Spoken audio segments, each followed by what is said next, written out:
3, what's the main goals here? Are we upping the weights mostly? Well, we've already kind of now Yeah. we're in off season, so like Yeah. you call it all pre-season, but Yeah. I break it up into off season Yeah. now, which is when like we're still 14, but we got to 12 next week, then it's 9. Yeah.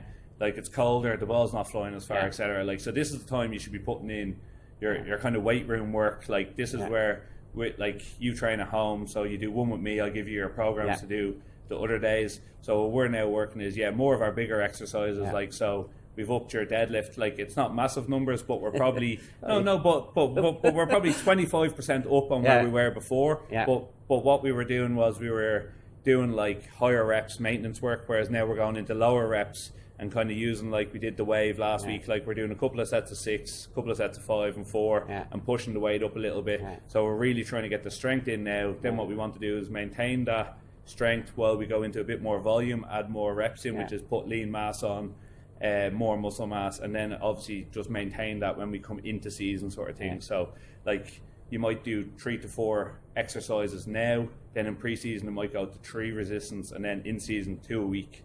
That's what you're doing to kind of maintain it. And then on a week where it's horrible weather or you've no competitions coming up, we can bring it back up to 3. But that's what I think for us is like maintaining your volume. And then like what I said to you before we started filming is like maybe monitoring exactly how many strikes you're hitting, how many balls you're hitting. Like when you have an hour off in the swing room, maybe not hitting 80 drivers or whatever it is sort of thing, you know. So we want to monitor your volume because that's where we get a little more fatigued than you were before. So like I was saying to you, the more data we have, the more we can perfect it. Whereas if we're kind of just winging it, going, I hit some balls, well, how many?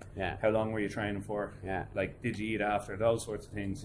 Like, they're the little things that'll take us up that next 2 to 3%. And that's part of what I'm still learning as a player, and especially as I get older, that I'm learning what my body can do and what schedule I need to have to maintain a certain level to play at a high level that I'm expecting to play at, with a work-life balance. And that's a big part of it. I'm not a full-time player, but I like to perform at a high level, and a lot of that's why I work with Chris, who's an expert in his field, and he can tell me to do the exact movements the right way at the right. So we're going, the other part is injury prevention that you get from working out as well, and doing the type of stretches that we need to do as well. So it comes back to lifestyle, like you said there. We're on our feet all day, so for you might practice before you start work, then you're given lessons. So a lot of the time it can lead to tightness when we're on our feet if we've trained, or just in general being on your feet all day. You're loading your hips every time you're walking, you're doing stuff, you're internally rounding that hip, tightening the quad and the glutes again.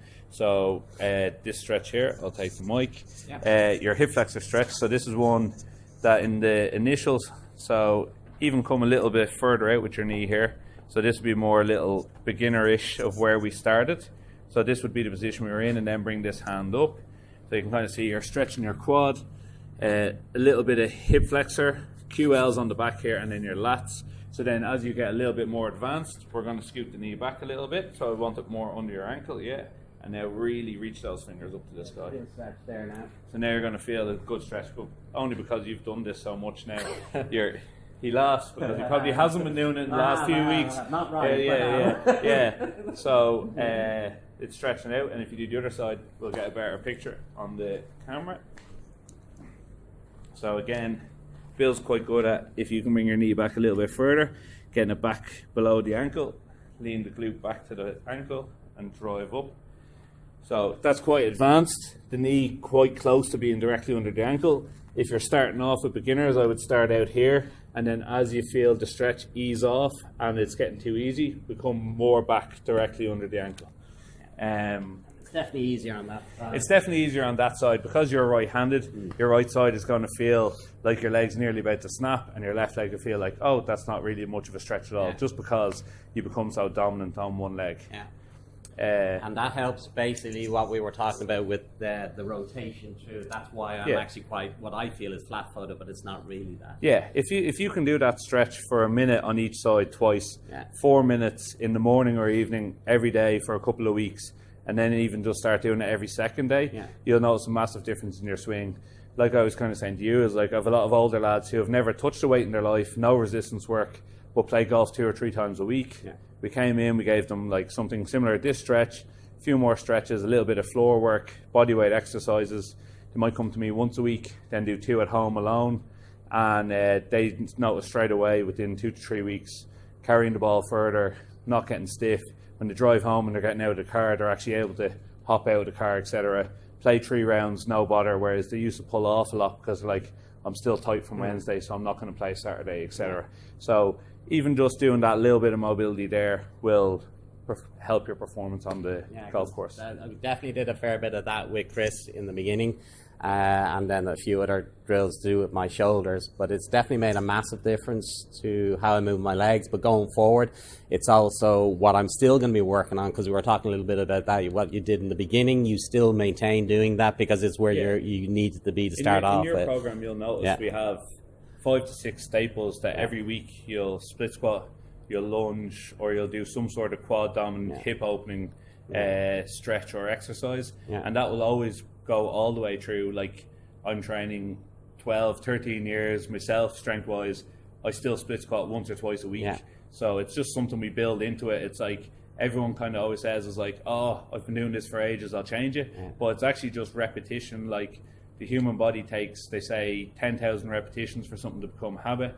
So like, when you give me something to work on, either in my takeaway or something like that, it's going to take lots of repetition of that exercise to then become second nature and get those, like, for me, swing thoughts out of my head. Like, I'll still be thinking of it on the course, and then like a month later I'll be like to you, oh, I'm not even thinking about it, I'm just doing it now. Same with you with the exercise. And then the reason, like, we kind of meet once a week and don't just say go off for 2 or 3 weeks is because you kind of do come a little bit complacent with your exercise, where you think I'm doing it perfect, and then we add, and then like, I'm like, oh no, you need your chest up more, eyes forward, don't tuck your chin, breathe. Breathing is a big thing that people will mess up, and just like that, like, we progress from there. But it goes back to, if you don't have the basics, when you try and up your game and go a little bit more. So like, I think I was talking to you, like, in golf terms of, if you don't have a good swing, there's no point getting fitted for like an expensive driver, or trying to worry about speed. Like, a lot of people will say, oh, my ball speed's down. But if you don't have the technique, like, it doesn't matter how fast you're swinging, you can't control it. So you need to have the basics in first, and then they're the building blocks also to make sure you don't get injured again. Coming back to, you want to be fit and able to play. Like, there's no point getting stronger and faster but then breaking down.